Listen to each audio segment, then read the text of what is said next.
All right, we're live now on the Conversations That Matter podcast. I'm your host, John Harris. It is a wonderful summer day, and I'm assuming it's a wonderful summer day in Tennessee. I'm in New York right now, but I have two guests with me from Tennessee. I'm not talking about the Southern Baptist Convention, guys. I'm talking about the weather. I hope that's true. You at least have that, right? Sure. Yeah. Sure. Okay. Trying to start on a positive note. You're not helping me. I know it is a discouraging day, and I want to get both of you to kind of give your input on this. We have Jeff Wright, who is the pastor at Midway Baptist Church. He was just at the Southern Baptist Convention over the last 3 days. We have David Morrill, who writes for Protestia, and you can check out protestia.com if you want more info. Well, thanks, guys. I know your time's valuable. I appreciate you joining me and being willing to discuss this. I thought maybe what we would do is play some of the clips and then have you guys explain what happened today, because I know there's a lot of confusion out there with what did and didn't happen. I was even confused about some things. I thought at first that the law amendment had passed when I saw the results, and then I didn't realize it took 2/3. So let's start here with you, David. You made a motion from the floor, and I'll let you explain, or you wanted, I don't even know if that's the right word. You wanted to correct or edit a motion that you had made. So here's what you said. Yeah, David Morrill, messenger from Applewood Baptist Church, Wheat Ridge, Colorado. I wanted to speak against my previous motion being ruled out of order on the basis that it was getting funds from the cooperative program, because it's my understanding that So there's not a motion on the floor, so you can't really speak against something. If what you're trying to do is raise a point of order, or if what you're trying to do, I'm sorry, is to appeal the decision of the chair, yes, you can do that. Okay. Is that what you'd like to do? Well, I'm just trying to figure out why. Yes, that's what I'm trying to do. Okay, very good.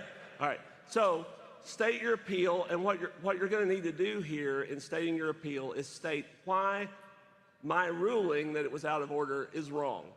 Okay? Yeah, I suppose I would say it's out of order because the original commissioning of the Sex Abuse Task Force in 2021 allocated cooperative program funds for that task force. So I'm not sure why my task force seeking financial accountability cannot also allocate cooperative program funds. Okay. It seems like it's not an even standard at this point. Stand at ease for just a second, if you will.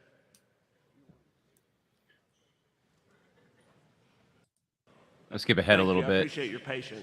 Let's see here. This debate. Okay, so I'm not going to play the rest of it just because I think that's the gist of it anyway. Long story short, the vote happened and you lost that vote. What were you trying to do there, David? Well, so the day before yesterday, I had presented a motion basically to commission a task force very similar to the sex abuse task force that they commissioned in 2021, but to investigate how over the last few years all that process went down. Because and I know both of you have done research and investigation into this, and we've chronicled it over the last few years and seen that a lot of the narrative behind why all this started, as far as this, what I like to call the SBC's sex abuse adventure at this point, how all of it started, how it went, how the financial accountability was sort of lost, justice was lost. So I wanted to commission a task force to investigate that, and also to investigate Rachel Den Hollander's involvement in all of it, because I think that she was a big part of why there was a lot of guilt and pressure and confusion among. They forwarded that motion to the executive committee yesterday, and then apparently Barber decided it was out of order because I had mentioned at the end of the resolution that CP allocation would basically fund this task force. And I copied and pasted that language directly from the 2021 motion that Grant Gaines offered to start us on this whole sex abuse task force adventure, thinking, okay, I'll do the same thing. If it works for him, it should work for me. And apparently Bart thought otherwise. Jeff, is that, because I kept seeing this throughout the convention as I watched it, was Bart a bad parliamentarian? Bart's not a bad parliamentarian. He's a biased parliamentarian. He knows the rules. He knows the language. And, I don't feel a burden to be nice to Bart. Bart does a fairly good job running the meeting, but he clearly runs it with a bent. And David's bent cuts against popular fashions, and so it's out of order, despite what language you may, use that's been successful in the past. Okay, so we have a situation where there's different weights and measures being applied, and what worked for someone on the left is not working for you. And that's sad, because that would have been a really good thing. And I think, just to set the tone for everyone, I know I said it's a nice day and I tried to be nice and everything, but you're going to go through a series of defeats for conservatives. There's really no other way to put it. This was not good for conservatives this year. In fact, worse than I even thought it would go. And I thought it wasn't going to go too well. So we're going to go through it. And then at the end, I'll ask you guys, if David, you're still with us, because I know you got to catch a flight, just, what do you think should be the response, like, going forward, so you can think about as we're going. All right, next, let's see. I don't want to listen to Bart anymore. Let's talk about this. This is Albert Mohler, and he is responding. What was he, before I play the clip, what was he responding to exactly? There was something against him and a few other people about sexual abuse, right? Yeah, someone had made a motion. Someone had made a motion the prior day to censure Bart Barber, Al Mohler, and I believe Lifeway, maybe the Lifeway president of the organization or something, because of their support for the amicus brief that the SBC signed on to with relation to the, and Jeff, correct me if I'm wrong about this, you might know a little closer than me, but to the SBC had signed on basically to an amicus brief indicating their disagreement with extending the statute of limitations for third parties to sex abuse lawsuits. And so the SBC, I would have argued, was being fiscally responsible to do that. I thought it was the right decision, and I thought Bart supporting it was actually the right decision. But of course, he caved as soon as public pressure changed. He caved and apologized for it and all of this. So somebody wanted another pound of flesh from these guys over it. All right. So, well, if I can jump in, John. Mm-hmm. So it was kind of an interesting example of how the parliamentary bias works in SBC, and that you have operatives involved. So the original censure, which is part of a very unique clause in the SBC bylaws, you won't find it in any other entities, organizing documents. The original censure was aimed at Bart, Al, and Mandrell, who's the head of Lifeway. It was brought out of committee stunningly, because for years and years attending this, they will not bring anything out that names specific names. They brought this out, and it immediately lifts your eyebrow. What's going on here? Well, as soon as we got in the room today, there was an immediate move to exclude Bart Barber. And why that matters is he did what David said. He caved, and he did what the fashions of the moment want. So really what this was to do was to isolate Al Mohler, to put him through a public struggle session. Al cares very much about his legacy, about how he's perceived in the annals of Southern Baptist history.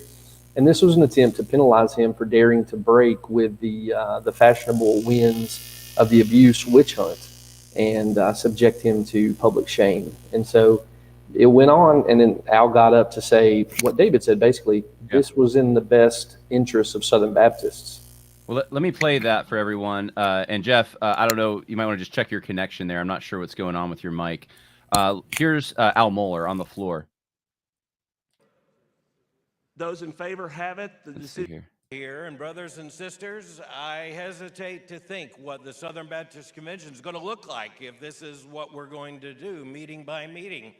I am here with Keith Daniel, who is the chairman of the Board of Trustees, and also with Josh Powell, immediate past chairman of the Board of Trustees. The Southern Baptist Theological Seminary has nothing to hide, and I'm trying to think about how we can serve Southern Baptists best in this very moment. I think one thing you need to know is that presidents of your institutions are not the lawyers for your institutions, and that's for good reason. We have lawyers as general counsel hired by the Board of Trustees They make legal decisions. The Southern Baptist Theological Seminary, in serving Southern Baptists, has avoided scandal by following the advice of auditors, accountants, and attorneys and not violating that advice. We have the responsibility to act righteously and to act in ways that are consistent with the Southern Baptist Convention. We too stand for the cause of defending the defenseless, and we believe the best way to do that is through the proper application of the rule of law. Our Board of Trustees hires the attorneys. The attorneys, on behalf of the institution, plot and they undertake legal strategy. They represent us. You do not want the presidents of your institutions flouting the advice of the general counsel that your boards of trustees hire. That's what you want us to do. Otherwise, chaos will ensue. We have nothing to hide. We have acted righteously in this situation. In the case at hand here, the Supreme Court of the Commonwealth of Kentucky said that the issue had not only been wrongly decided, but was unconstitutional. We believe that justice and righteousness will come by the proper application of the rule of law. And so I just want to tell you that I'm pleased to answer as president of the Southern Baptist Theological Seminary, 2 board chairmen behind me. This is our plea. Hold your institutions accountable, but to following the very rules we are given. Thank you, Mr. Okay, so 2 questions, David. First of all, did the Southern Baptist Convention follow Al Mohler's advice there, or did they censure him? And then secondly, he's referring to a case, I think I covered it, in Kentucky. I can't remember all the specifics of it, but that must be the amicus brief that we're talking about here. Yeah, they didn't censure him, but not because they voted against the censure, but because they ruled the motion to censure out of order. So originally, the Bart or whoever had ruled that the motion was in order and it was going to go to the floor for debate and discussion. But then they allowed the messengers to overrule that, and the messengers overruled the motion being in order, which meant the motion was out of order, which meant it never came to a censure. Okay. Is that a little bit of a victory, I suppose? I don't know. Yeah, I thought so. I thought so, but Bart came out smelling like a rose, to be honest, because Bart was able to both get credit for allowing a motion to censure him to get to the floor to be debated by the messengers, and then have the messengers say, "No, that's okay, Bart. You know, we respect that. We didn't even have to vote on whether to censure him or not." Now, I don't know about Jeff, but I disagreed with the entire thing. I didn't think Bart should have been censured at all. I think he actually did the right thing. I think apologizing for it was the wrong thing. I think caving to the pressure of the zeitgeist was the wrong thing, and that following the law and doing what he was supposed to do and protecting the Southern Baptist Convention's financial assets and the giving of the churches was the right thing to do. Yeah, that's my exact same read. Yeah, that's perfectly right. And what Al said, even in that clip, I know we've all got gripes with Al, but the chaos that he talked about is exactly what this investigation has produced. He's right. And you can see the double standard there, right? So if you don't call the cops on a sex abuse claim, you're a violent abuse cover-up, right? But if you do things right legally and they still don't like you, well, that was the wrong move. How dare you follow the law, right? We have a higher standard to meet. It's an impossible burden of expectation, but that's what the winds of the fashions of the SBC are currently insisting on. And that's what... Go ahead. I was going to say that's what the Lifeway president, he actually argued that the reason that the messenger should reject the censure is because the person that brought the motion never went to him privately. He actually pulled the Matthew 18 card. Yes. I didn't play it, but we can't play everything. I think it's rich that Al Mohler's the one that's going through this, given that he's the one who validated the Houston Chronicle story when it first came out. He's the one that legitimized Jennifer Lyell's story, said it was abuse. David Sills is an abuser. These are the early and the first penetrations of Me Too into the Southern Baptist Convention. Mohler was leading the charge, and now he's upset about where this went, and I just find that rich. So, all right, let's go to the next clip. See what we got here. I think this might be, oh no, this is an important one. Okay. This is Tom Askell talking about the ERLC and disbanding it, which was a great motion to bring up. Let's just disband the Ethics and Religious Liberty Commission. Tom Askell, Grace Baptist Church, Cape Coral, Florida. Bylaw 25 is called in part abolishing entities. It instructs messengers how to do this by stating, quote, no entity shall be discontinued without a majority vote at 2 successive annual sessions of the convention. Obviously, this bylaw anticipates that there may be times when the SBC entities will need to be discontinued. Such a time has come. For the last 8 years, the ERLC has become increasingly distant from the values and concerns of the churches that finance it. I, along with countless other pastors, have voiced our concerns to executive trustees over positions, actions, and inactions of the ERLC. On August 1, 2018, I was appalled when the ERLC produced and released a professional video arguing that animal rights is a pro-life issue. Though the video was finally taken down, I'm left to wonder, why was cooperative program money ever used to produce such a video? Many of us have pled with the ERLC to work for legislation that grants preborn children equal protection under the law, but they refuse to do so. In 2021, messengers voted a resolution that says, quote, as Southern Baptists, we will engage with God's help in establishing equal justice and protection for the preborn according to the authority of God's word, as well as local and federal laws. Yet 1 year later, the president of the ERLC issued an open letter to state lawmakers in which he and others stated that they represent, quote, tens of millions of pro-life men, women, and children across the country. And they went on to say, let us be clear, we state unequivocally that we do not support any measures seeking to criminalize or punish women, and we stand firmly opposed to include such penalties in legislation. That letter killed the bill in Louisiana, which would have been the first law in the United States to completely outlaw abortion.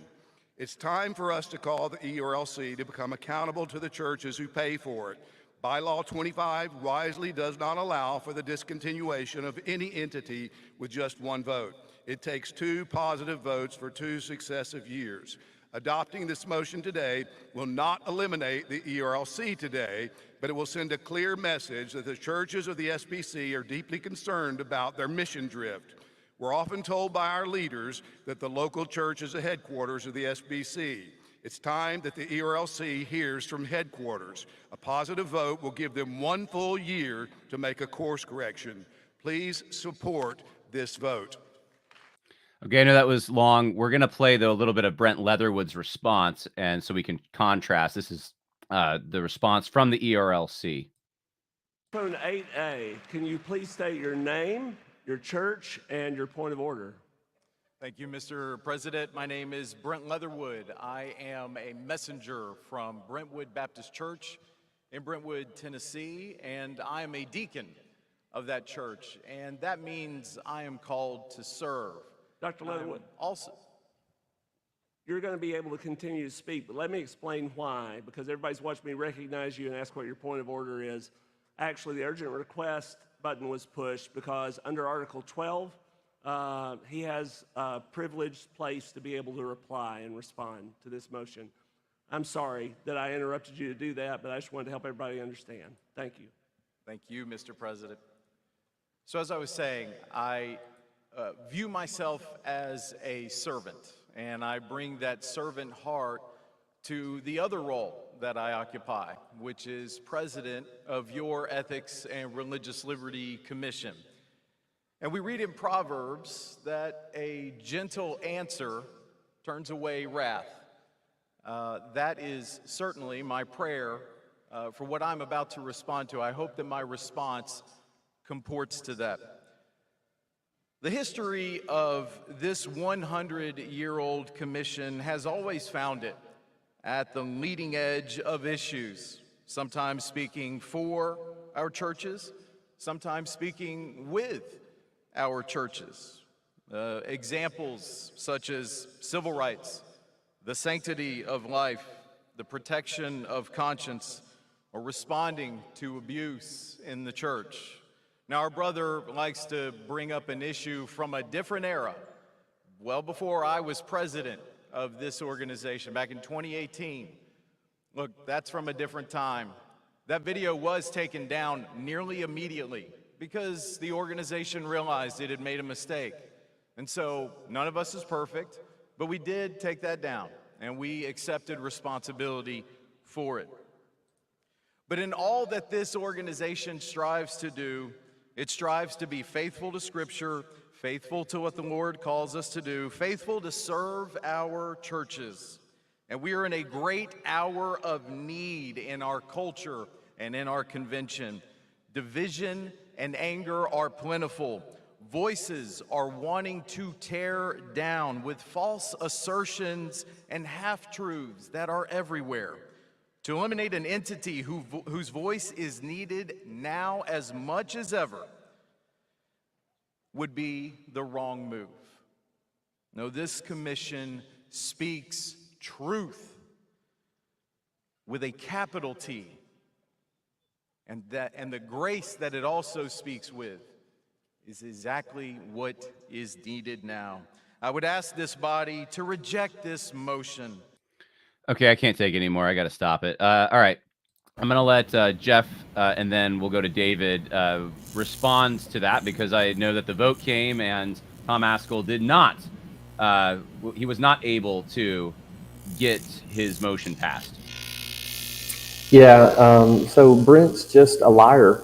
He just lies whenever he opens his mouth. So there were two items that Tom cited. One was that stupid, animals pro-life video. The other was the infinitely more atrocious killing of the abortion bill. Brent was on staff at the ERLC at the time that the ERLC produced that video. That video came down and was left up for a long time, but it did come down when people online held them accountable. And so there was no immediate takedown. They had to wait for a roar to come from social media to take that down. Brent had his hands in that.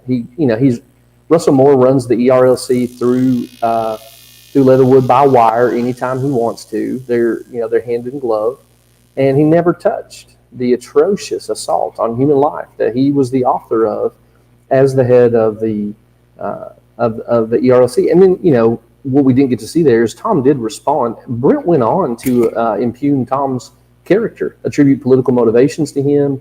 We hear so much about the hateful rhetoric that comes from online voices. When our entity heads get any opportunity to speak where they can't be spoken back to, they're the most vicious people in the world. And thankfully, Tom had a chance to highlight that for the messengers and say, hey, look what he's doing here. I've been in the room now for a lot of moves to do something about ending the ERLC. And so it failed again, but it fails by a smaller margin every time. And, I don't know what kind of snowball effect the convention will have this year. More conservative churches leave every year. But if enough hang around, Brent's going to reap what he's sowing. It's just a matter of time. Yeah, David. Yeah, it's true. Although we can't ever see it when it happens. The word gets out. We can't forget that the messengers that are there, and this is I would argue the further that it gets away from the South, the more that this happens. But the messengers that are there tilt towards those who are institutionally invested. They're Lifeway employees, they're NAM employees, they're people that have a very personal and financial stake in the size and influence and resources of the convention, and the word gets around about who the troublemakers are. So they know Founders Ministry and Tom Askell, and they know instinctively if he's standing up to do something, it's probably something they're supposed to oppose. Or if Jeff stands up there, or now if I stand up there, we're all put in that same sort of bucket of conservative deplorables with a lot of the messengers. And that's not to say that there aren't conservatives on the floor. and people that, I mean, we can see by still the majority that wanted to ratify the law amendment, even though it didn't get quite there. I guess we'll talk about that in a bit, but we can see there are conservatives on the floor, but there's also just there's so much institutional weight in not changing anything. And the more that we debate and the more that we argue and the more contentious stuff gets, people have especially regular folks, they have a really limited appetite for that. And the platform knows it. They know if they muck things up and they can get it to be a lot of hemming and hawing and divisiveness, and that it always favors the status quo. It always favors not changing something. Gotcha. Jeff, you had something more? Yeah, just real quick. I'm assuming your audience is pretty well informed on this, John, but what happens with the annual meeting is that for a lot of the attendees, this is a paid vacation by their churches. And so they have no interest whatsoever in doing what we've actually come to do. They want to get out of any business session as quickly as possible and get to a AAA ball game or, the restaurant they've got reservations at, go see sights. I sat behind multiple men and their wives and listen to multiple wives say, "Oh, why are we doing this? Why can't we wrap this up? This is exhausting." And it ends up, just like David said, this tremendous inertia against actually doing anything meaningful. And I honestly don't know how to fix it, because churches just send these people thinking they're here to do something serious, and that's just not what's happening. All right. Well, on that note, let's go to the next item here on the agenda. So I'm going to skip past the vote, and I think, let's see. Okay, so this, I won't play the video for, but just another negative thing. Michael Clary and Brad Groves. I don't know if either of you want to talk to this, but Brad Groves beat Michael Clary for the SBC first vice president. Michael Clary was the conservative, as I understand it. Brad Graves, was not. And so not only did the presidency go to someone who is more, we'll say, progressive than we would like, but also the vice president. Is anything to say on this? You've read it correctly. Yeah. Okay. Yeah. All right.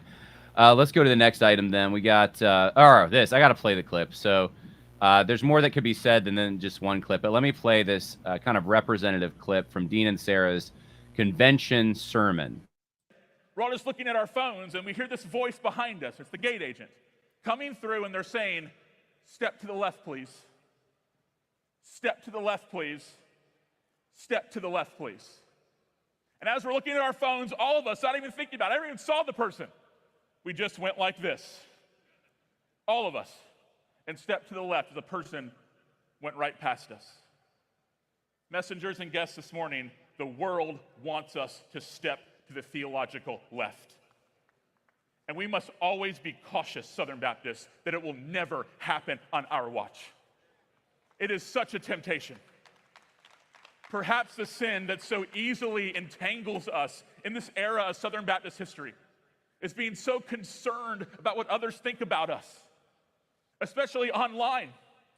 A side street warning to us is not to become enamored by what Joe Rigney calls the progressive gaze, with this figurative progressive that for some reason we want so badly to see us as either cool or accepting or on the right side of history or not too conservative, or definitely not one of those kind of Christians that Twitter and podcasts tell us about, lingers on our shoulder. And we can so easily just step to the left as we stare at our phones to appease, impress, and get a thumbs up just for the moment. Do they think I'm too conservative? Do they see me as in the middle, third way enough? There are other things you may sweat, such as making sure you're not seen as a liberal by SBC hobby watchdog Twitter.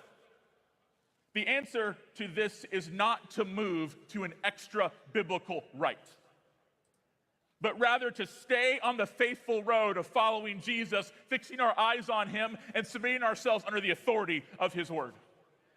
It is so easy to get entangled and start running down a side street, chasing clout rather than chasing Christ. My name is Spence Shelton. Okay, we'll stop there then, and I'll get your reactions. Jeff, you want to go first, and then David? Yeah, I mean, I know Dean. I've known Dean for a long time. Dean, that right there was a giant gaslight. Dean is the theological left, and he appropriates the language of the people that he thinks are on the right, like Joe Rigney, to just advance the Kellerism he was ostensibly decrying. That's third wayism right there. He's trying to marshal Joe Rigney as an authority on his side. And by the way, Joe Rigney today went out of his way online to make sure that everybody knew Dean was his buddy. This is the same kind of hijinks. And Dean, by preaching that sermon, Dean was being signaled as Dean is in the on-deck box to be the next SBC president. He's a J.D. Greer kind of clone of a clone. He's everything that he's, ostensibly saying he's not right there. And what he wants to do is trick the messengers and think, oh, this is the faithful guy walking the road down the middle of ditches, when he's the voice saying step left, step left, step left. As far as specifics go on Dean, I remember he was the guy, one of the guys who was really covering for Adam Greenway when Enemies Within the Church, premiered and Adam Greenway attacked Enemies Within the Church. Dean Inserra was right there saying how faithful Adam Greenway was. I wonder, though, and I can't remember because I was surprised when I saw this too. Like, what are some other examples? Because I'm like, I know that guy's more on the left. Because I know even in years past, I know I've tangled with him. I know others, 80 Robles has tangled with him quite a bit on things. And I was surprised to hear him kind of do what you just said, Jeff. So what makes you say he's on the left more? Oh, he's a thoroughgoing company man. He'll never take a position that's contrary to the SBC elites. That's one thing. He's been in bed with them since the first time I met him on Russell Moore's ERLC. I mean, recently, Jared Moore's been laying him out for his position on homosexuality. It's the classic, oh, it's not really a sin to want to sodomize someone. It's just if you act on it. Anytime you scratch Dean, blue liberalism rolls out. But, above all, he's fundamentally committed to using the entities of the SBC to climb his career ladder. And that's always going to involve him compromising toward the fashions of the world. David, what do you say?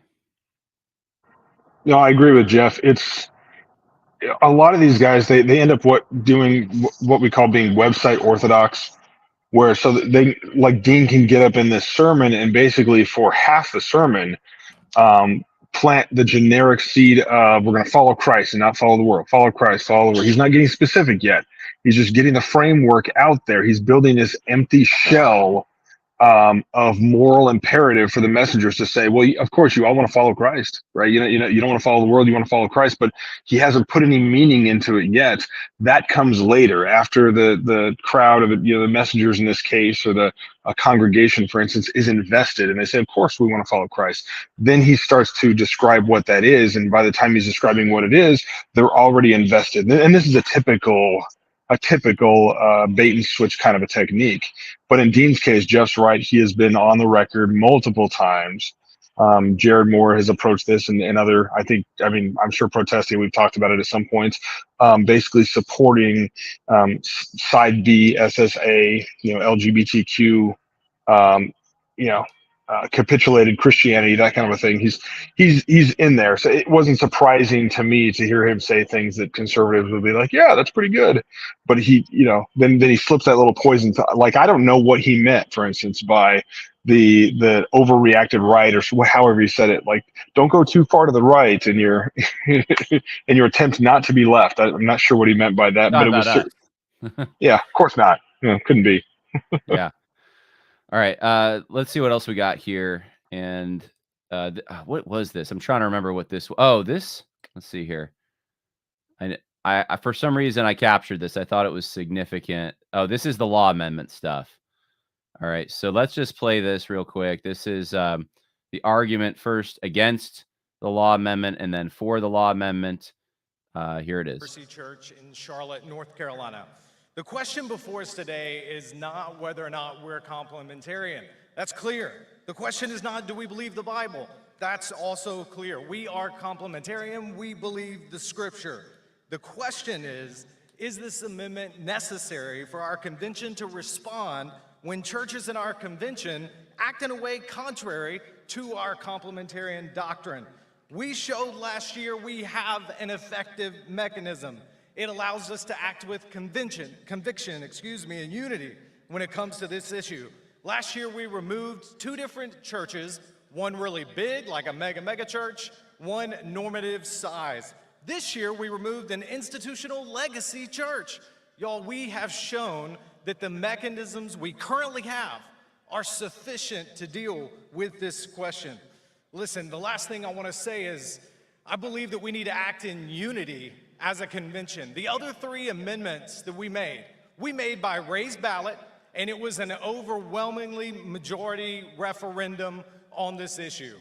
So I want to risk something, if you will, to my fellow brothers and sisters, because this has been weighing on me a whole lot. Would you be willing, if this goes to a written ballot, to see that as our message that we're not unified when it comes to this issue? If we all raise overwhelming majority, let it be so. But if not, if this goes to a written ballot, maybe that's our signal that we are not unified as Southern Baptists. And why would we go forward with something that we are not unified in? I love that we are unified in the Great Commission. We are unified in our biblical convictions. Let us go forward in those and vote down this amendment. Thank you, Mr. President. Okay. Also at microphone 10A, but this time to speak in favor of the amendment. Please state your name, your church, and your argument. Thank you, Mr. President. My name is Mike Law, and I'm a messenger from Arlington Baptist Church. I rise to support this motion because it is faithful to God's inerrant word. Southern Baptists love the Bible and long to be faithful to the Bible. In 1987, there were 18 women serving as pastors in the Southern Baptist churches. Last year, we learned there were over 1,800. This is a problem.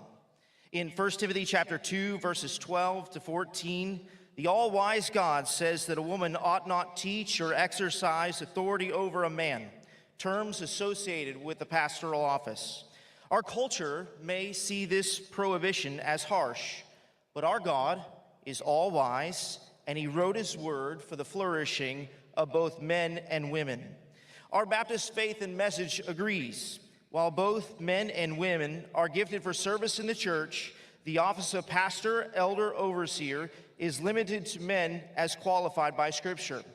Let's be exceptionally clear. We gladly celebrate the myriads of women who serve the church in many essential ways. We are so grateful for these godly sisters. This amendment is not about women in ministry. It's specifically about women in the pastoral office. Last year, we rightly stood on the truth of Scripture and adopted this amendment. Many things have changed since last year, but one thing has not changed. God's word remains the same. The Bible still teaches that the office of pastor is reserved for qualified men. Other denominations have failed here. Even this year, we have seen the United Methodists collapse into unbiblical chaos. Brothers and sisters, for the glory of God, we must side with Scripture. Last year, we voted for biblical faithfulness. Yesterday, we voted for biblical faithfulness. Today, let us vote for biblical faithfulness. Tomorrow and every day, let us vote for biblical faithfulness until we hand this convention over to the next generation to vote for biblical faithfulness. This amendment is faithful to Scripture. This amendment makes clear that the pastoral office is reserved for biblically qualified men. This amendment announces our unity in God's word to build churches according to God's design. In conclusion, I encourage you to vote yes for this amendment, to adopt this amendment, and stand with the unchanging word of our good and wise God.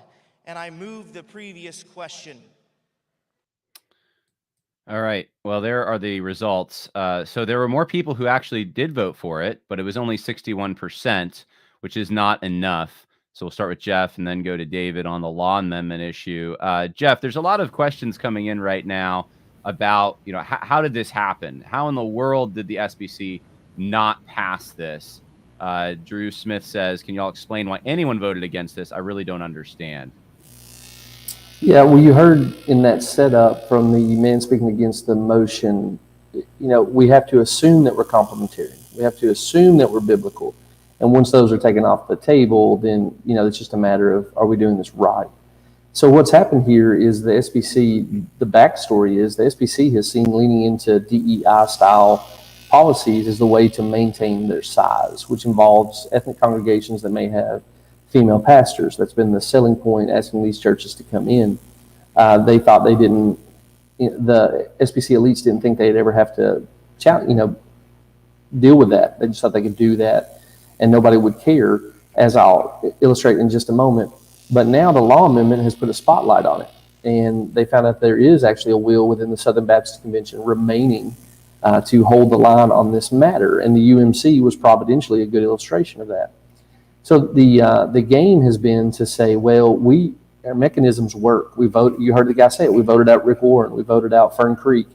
Right before, yesterday, we voted out FBC Alexandria with a female pastor in it, right? So the mechanism works. What he did not mention is that FBC Alexandria, by their own reporting, has been in the SBC for 44 years.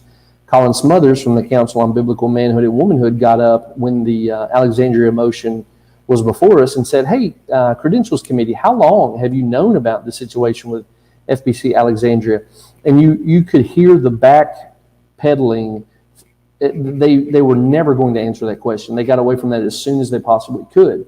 What they did is trot Alexandria out there and say, see, look, the mechanisms work, as a way to distract from, no, the mechanisms actually don't work. You're just now in an awkward position where we're expecting you to. So how did people vote against it? Well, here's what I'm going to tell you. I naively thought going to a ballot vote was going to be in our favor because I thought it would put on the record objective data about how much consensus is in the SBC about this. What actually happened, John, and David, check me on this. What actually happened is that men who would not have voted against the amendment had they been required to raise their hands publicly in the privacy of a private ballot were happy to express their egalitarian leanings. And that's where the 30-some-odd percentage of people went against the law amendment. If we had a ballot waving, they would have felt a public burden because the world is watching and they're constantly being groomed to think that PR is all that matters. They would have raised their hands like they did last year, where the vote was much more significant in terms of percentage in favor. But this year, because it could be a private matter with a private ballot, we got to see a little bit more clearly how deep the rot in the SBC is. We needed 66%. We got 61%. David, do you agree with that that's what happened? Because I was surprised too that last year, wasn't it like 85% or 90% that voted for the law amendment, and then to see it plummet to that number is crazy.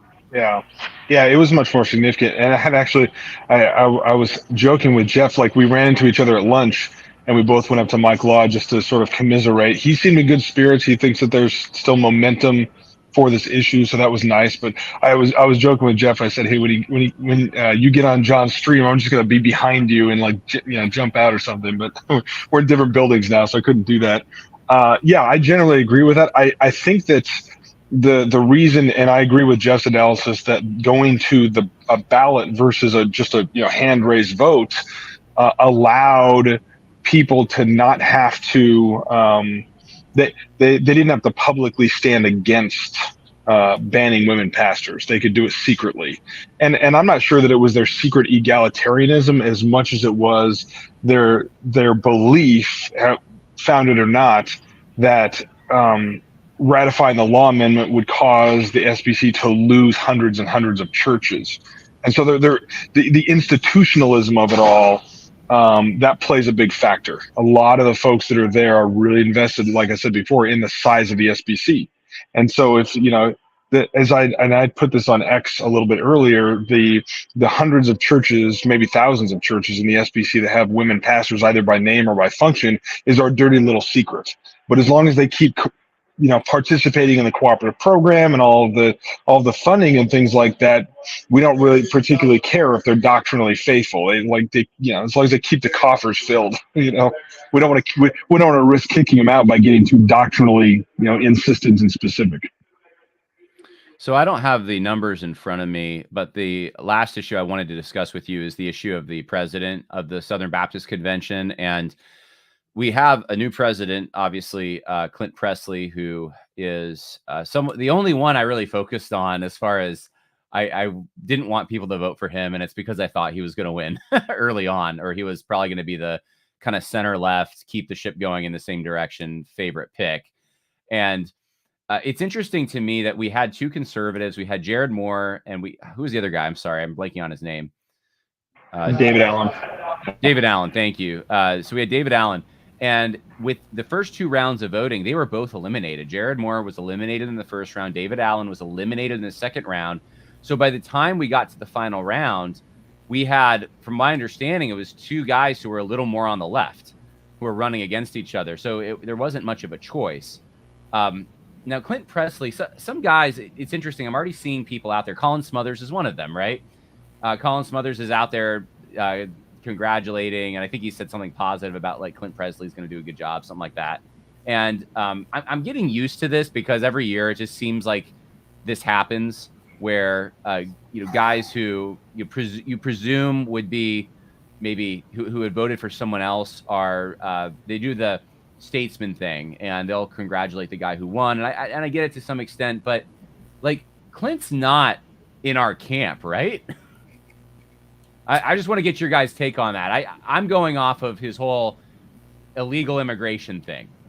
He hired an illegal immigrant, supported the Dreamers, made a video in support of the Dreamers, and then I think a lot of his stuff on Twitter was scrubbed and stuff. So I don't know exactly what he supported and what he didn't. But everyone I've talked to who either has been a member of his church or has known him for any length of time tells me the same thing, that he's not going to shake things up. He's a company man, and he does lean towards the left. So you guys have any information to either validate that or contradict it?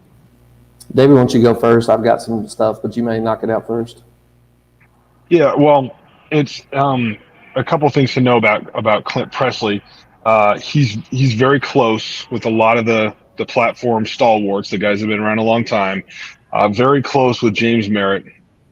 Clint Presley actually was the one who initiated and was going to bring the cooperation group motion to the floor at last year's SBC. I did not know that. The Merritt motion was originally suggested by Clint Presley publicly on Twitter, and then he backed out of it. And I guess James Merritt just said, "All right, if you're not going to do it, I'll do it myself." And and it's possible that Clint backed out of that in order to sort of stay out of the fray for running for SBC president this year. I mean, these guys plan this stuff years and years and years in advance.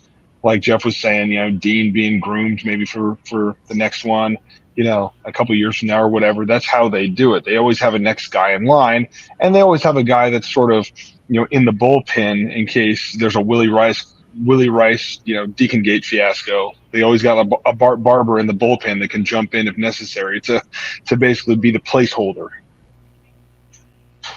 Yeah, so also on Clint Presley, good friends with J.D. Greer. He's been a long-term trustee at Southern Seminary, very entrenched in the elite circles of the SBC. When J.D. Greer endorsed Bruce Frank, he said, I'm endorsing Bruce Frank. And that got kind of cut off. Dean next said, but then Clint Presley would be good too. And so just to kind of add to the hopper, when Tom Askell, I can't remember what the convention was, but after Birmingham, when Resolution 9 passed and it created an uproar about critical race theory, Tom at the next convention stood to ask the messengers to rescind that motion. Clint Presley was immediately at a mic opposing Tom Askell on this front. I mean, if you don't mind me speculating, this is no inside knowledge. But what I think this represents is a convention that's been in the control of North Carolina and Texas Baptists. North Carolina mostly Aiken and J.D. Greer, Texas aligning with him. I think Clint Presley is Al Mohler saying, I can use a North Carolina guy to pull Louisville back more in control of the presidency. And so what you actually have there is a guy who's in two institutional camps, and he's not going to do anything contrary. This is something that I've realized over time, but I think most Southern Baptist laymen do not understand the politics of this because, and I don't even frame it this way most of the time because I'm thinking in terms of politically left and right. I'm thinking in terms of orthodox versus heterodox, and that's how I approach it. And most of us conservatives, I think, we're theologically minded, and that's how we think. However, it's about power, and you have different power centers in the SBC. Al Mohler and Louisville, they were the power center. He was the kingmaker.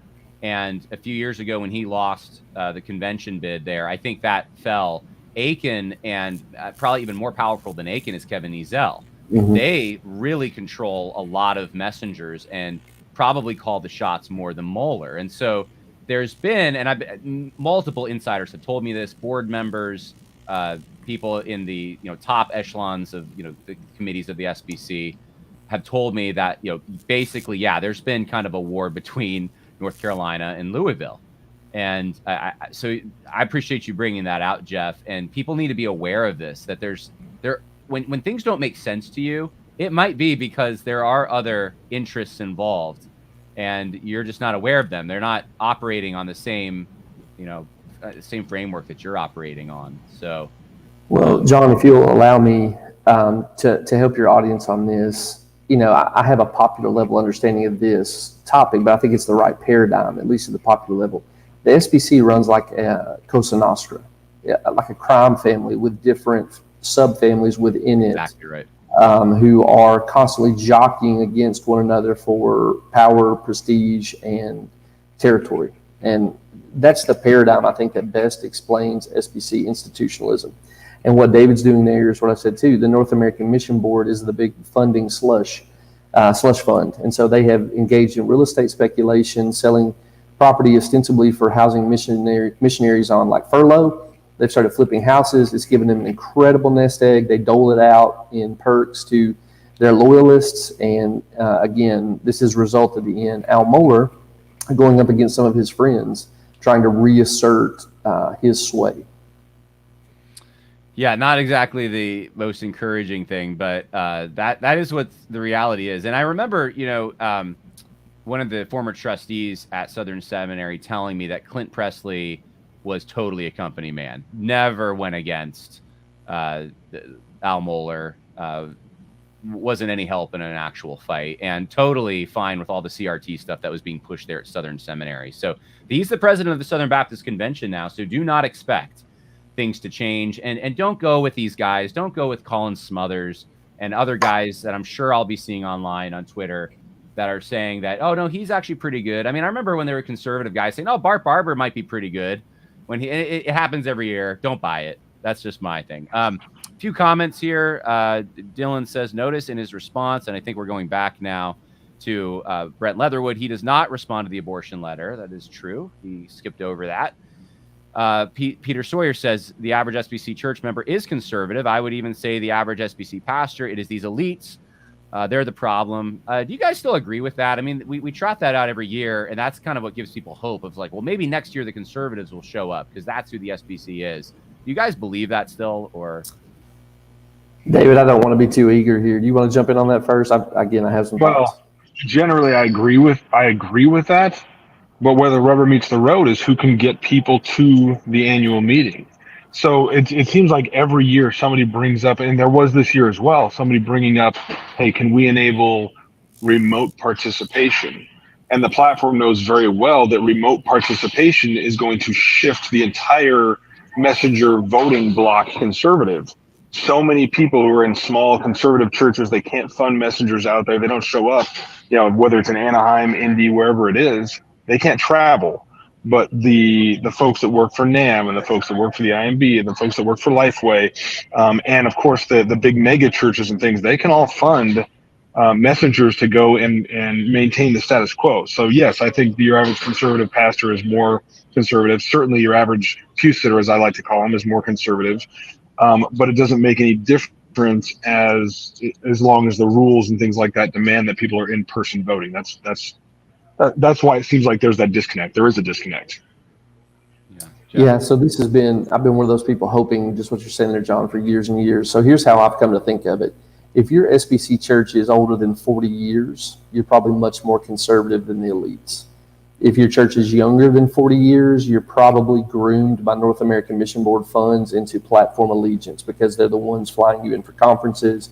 They might have helped pay your pastor salary while you were planting your church, something like that. And so our legacy and heritage SBC churches, much more conservative, unable to travel. Like David just said, this is why remote voting always gets attacked like it's some sort of assault on innocent children, because they know what would happen. But it is changing. The SBC is planting left not just leaning, full-blown leftward congregations, and they're grooming the people who participate towards leftism. And so the younger the church, the more left-leaning or left-committed that you'll find, I think. Someone asked, John, are you an independent Baptist? I go to an independent Bible church. So, yeah, basically, I was Southern Baptist for a short period of time, went to an SBC seminary. Askell is ignored every time he stands up, says Lisa, and unfortunately, that's probably becoming more and more true. Drew Smith says, SBC doesn't love God. They are concerned with seeing how close they can get to the line of worldliness without stepping over it. That is a sentiment I think a lot of people are feeling. Brian Babes podcast says, were the people in the room? Yes, both of my guests here were in the room, both Jeff and David. Renaissance of Men, Will Spencer says, I'm just here for the female pastors driving race cars. When does that start? So for those who don't know, the North American Mission Board, it was a race car, huh? They bought it. They had it somehow wheeled in to their booth. It was a display, just a show. We can't know, John, because that's one of the things that's sort of low-key terrible about this annual meeting. Even the most small grasp towards financial transparency was, again, treated like an assault on innocent people. And so if they bought and wrapped that Indy car, we're looking at 6 digits. If that's a rental and they put a wrap on it, we're looking at 10 digits in terms of cost. Nobody knows. Nobody can know. Dean Inserra has been on his social media doing apology work for NAB. Oh, no, this was a minimal cost, whatever. That could be true. But guess what? We never will know because they guard their financial documents like it's their lifeblood. We have David, CRT stupid. William Wolf is claiming that 61% is us. Bullcrap. Danny Aiken is in that 61%. I think he's talking about the law amendment and the 61% who voted for it. I mean, we're in that, but I don't know how much of a sliver we are because he's right that their Mohler guys were also in that 61%. Like, this was a super low bar. I know I've said that a number of times, but guys who lived through the conservative resurgence, they were pretty much all on board with this. This wouldn't really even contradict your soft complementarians, a lot of them. They would be fine with the law amendment. So such a low bar, and yet we couldn't meet it. So it's about keeping the spigot on. It's about keeping the money flowing. So, and the cooperation group recommendations that were adopted is in the same thing. That was the break glassing. That is currently the break glass in case of emergency strategy in case the law amendment passed. So if the law amendment had passed, the fear was now we're going to have hundreds of churches that the Credentials Committee is going to have to remove from the convention because the Constitution is now clear on this. Oh, I see. And so the cooperation group recommendations were basically to say, hey, now the executive committee has a wide berth to change how all of this works in the future. So maybe if the law amendment passes, then the executive committee can say, well, we don't think the Credentials Committee should have such a role. After all, we want to return the authority to the messengers to decide who's in and who's out. Yeah, which just means that the messengers lose the benefits of the Credentials Committee actually doing the work to say this church is not in compliance and this church is. You know, if it's on the floor, you have a bunch of messengers saying, I don't know anything about this church. You have somebody from that church behind a mic pleading, we love the convention. We love the convention. We've been here for 40 years, kind of like FBC Alexandria did yesterday. And the thought is, hey, these messengers are too nice. They're not going to kick people out of the convention that love the convention when they don't have a recommendation from the Credentials Committee. Yeah, that's interesting. I was reading I didn't quite understand the background of that particular recommendation. I think there were 4 recommendations. And the one that really piqued my interest was it seems like if they wanted to do this over again, so if you had a coalition of conservatives that say we want to do another law amendment type thing, they would need now 2/3, not a majority vote. They would need 2/3 off the top to even make this a consideration. Is that correct? I mean, this is one of those deals that you get from the left that you got to pass the legislation to see how it's going to work, But that seems to be the correct reading on first blush, engaging with the text. Yeah. Yeah. All right. Kyle Nichols says that he heard Presley at the 2024 North Carolina Discipleship Conference, and he does seem like a plant for the SBC establishment to carry out elite's agenda. His stances change with the wind. and he can't help but feel discouraged. And then David CRT is stupid says, Kyle, don't feel discouraged. Just leave the SBC. So this is where I want to get your opinions. You guys are both in the SBC. Talk to the people who are SBC or go to SBC churches. What's the deal here? Like, do you leave at this point? When do you leave? If it's not now, is there hope? What do you think? Well, I'll make a run at that. My church is very well informed about the SBC. We're small, but we participate and we know. And what I find is that I think maybe contrary to some people's expectations, I'm the one with my foot on the brake saying, let's not leave the SBC yet. So the more your church knows about the SBC, if they're conservative, the more they're going to want to be out. I have, for a couple of years now, been saying if the SBC matters, and it does, it's not essential, but it matters. If it matters enough to the bad guys to want to take it, it matters enough that we should try to stop that. But we're in this situation where I'm calling it the reverse snowball. We do want to get those heritage and legacy Southern Baptist churches in the room because I do think they will vote better if they're properly informed. But every time we have one of these annual meetings, more and more of them find that the last straw and they bail out. And so the pool of helpful voters is constantly diminishing. And this close to the defeat of the law amendment and whatnot, last time I was on your podcast talking about the SBC, John, I was pretty rowdy. I'm still rowdy, but I have more questions now about whether we could ever actually marshal the numbers needed to bring meaningful reform. That's a major question for me, 4 or 5 hours after the law amendment is defeated. And you might feel different tomorrow. And maybe. But yeah, it's a discouraging day from that standpoint. David, what do you think about staying in the SBC versus leaving? Well, we have, members at my church that I've talked to over the past few years that basically, they're on all sides. So I have some that are saying, well, why are we even part of this for numerous reasons? And then others that are saying, if we leave the SBC, I'm going to another church. And so trying to and those are the older folks, like our church has been SBC since the 60s, like since its inception. And so we got older folks that are second, third generation SBC that are saying if we get out of the SBC, we're leaving. So the challenge on the doctrinal end is to help people understand that it's okay and possible to be Baptist, to be convictionally Baptist by practice and doctrine and tradition without being in the Southern Baptist Convention. Once that hurdle is over, now we can start talking about what is the pragmatic benefit or the benefit to this church of cooperating in this way, because there's nothing wrong in and of itself with voluntary cooperation. The SBC it's a parachurch ministry, cooperation between other churches. But when you get to the point where, with a good conscience, you can't continue to partner with people that are manifestly disobeying Scripture, that's where the rubber meets the road at the local church. And I think that we underestimate, we talk about sometimes in secular politics how we can see politicians that hold the purse strings being able to buy votes by doling out that money to voters and things like that. I think we underestimate how much that happens in an institution as big as the SBC.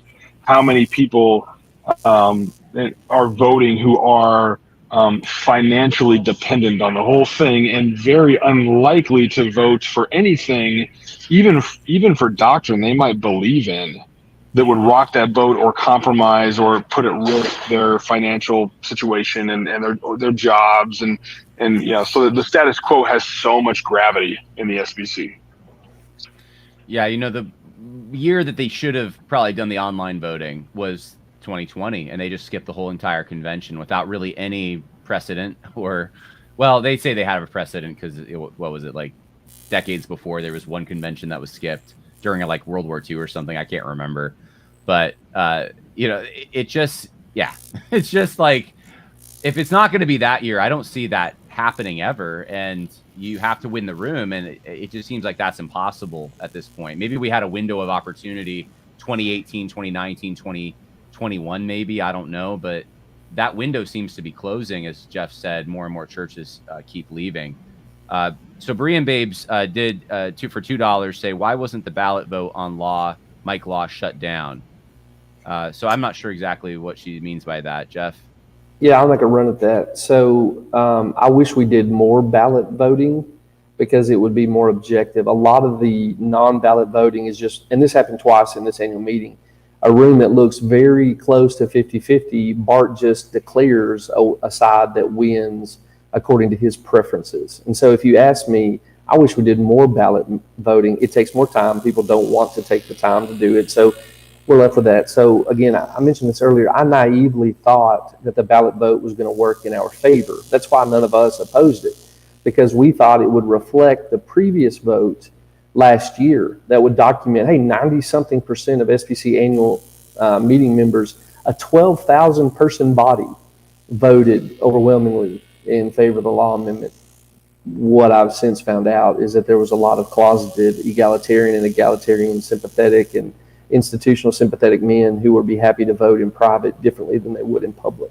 So, I think I actually represent some of the hardline conservatives in SBC, and I think most of us were happy for the ballot vote at the time, sweet summer children that we were in those days. It's funny, Russell Fuller has stories of guys who he knows personally in the SBC who were on the other side of the conservative resurgence, who are still working in the SBC and at prominent seminaries. I can't really name, I'm thinking of one name in particular at Southeastern that he hasn't given me permission to share, but he was sitting next to this guy and looked over his shoulder and saw it was I think they were voting on something like egalitarianism. This was back in the early 90s, and he noticed that this guy was on the other side of it, and yet still employed in the SBC. And so how many of those guys are there? I don't know, but this vote makes it seem like there's a whole lot more of these guys than we realize, and a lot of posers.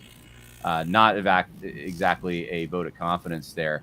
All right, well, I appreciate it. We've been going over an hour, and I know David needs to go catch his flight, and you guys have been very gracious in giving me your time and informing Southern Baptists who are concerned out there. Thank you for that. If people want to check out Jeff's stuff, I guess, Twitter, Jeff, is that the best place? Yeah, merely J. Wright, SBC Underground, and we're also looking to start looking at alternatives. And so we formed a group called Credo Alliance, looking for a home for Southern Baptists who don't think they have a home in the Southern Baptist Convention anymore. So any of those things would be a way to connect with me. All right, and protestia.com for David's writings on this stuff. Mm-hmm. We'll have a write-up about this later for sure. All right, well, God bless you guys. Thanks a lot. Appreciate it. Thanks, John. Thanks, brother.